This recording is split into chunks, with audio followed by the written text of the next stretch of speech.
وہ بہت ہی عجیب قسم کا ٹھگ تھا جو ایسے طریقے سے کارروائی ڈالتا تھا کہ کسی کو شک بھی نہیں ہوتا تھا۔ جب اس کی عمر 50 سال سے بڑھ گئی تو دوستوں نے اس سے کہا کہ تجھے اب یہ کام چھوڑ دینا چاہیے، تمہارے بچے جوان ہو چکے ہیں۔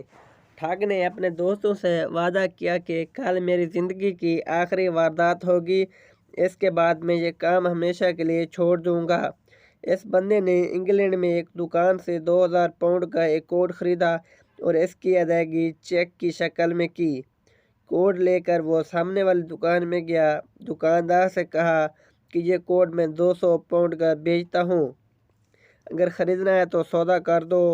دکاندار نے کوٹ کو دیکھا، قیمت دیکھی اور سوچا کوٹ بالکل نیا ہے بھی 2000 کا، پھر یہ 200 کا کیوں بیچ رہا ہے؟ دوسرے دکاندار نے پہلے دکاندار جس سے اس آدمی نے کوٹ خریدا تھا فون کر کے پوچھا، جس بندے نے ابھی آپ سے 2000 پاؤنڈ کا کوٹ خریدا، اس نے ادائیگی کس چیز کی ہے؟ دکاندار نے کہا چیک کے ذریعے۔ دوسرے دکاندار نے کہا مجھے وہ چیک جعلی لگ رہا ہے کیونکہ وہ بندہ وہی کوٹ مجھے 200 پاؤنڈ کا بیچ رہا ہے۔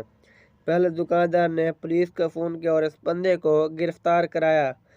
کیس جب عدالت میں گیا تو عدالت والوں نے بینک والوں کو فون کر کے پوچھا یہ چیک اصلی ہے؟ بینک والوں نے کہا بالکل اصلی ہے۔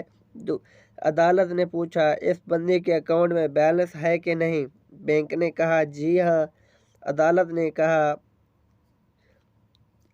آپ اس چیک کو کیش کریں گے؟ بینک نے کہا کیوں نہیں۔ پھر جب اس کی ضمانت ہوئی تو وہ عدالت سے نکل کر فوراً پولیس اسٹیشن گیا۔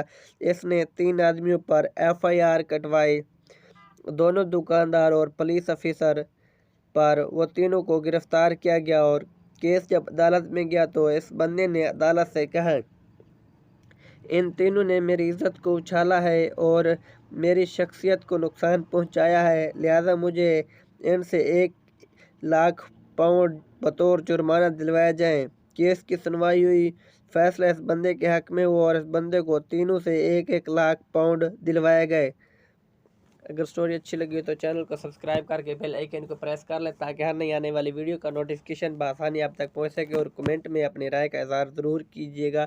شکریہ، اللہ حافظ۔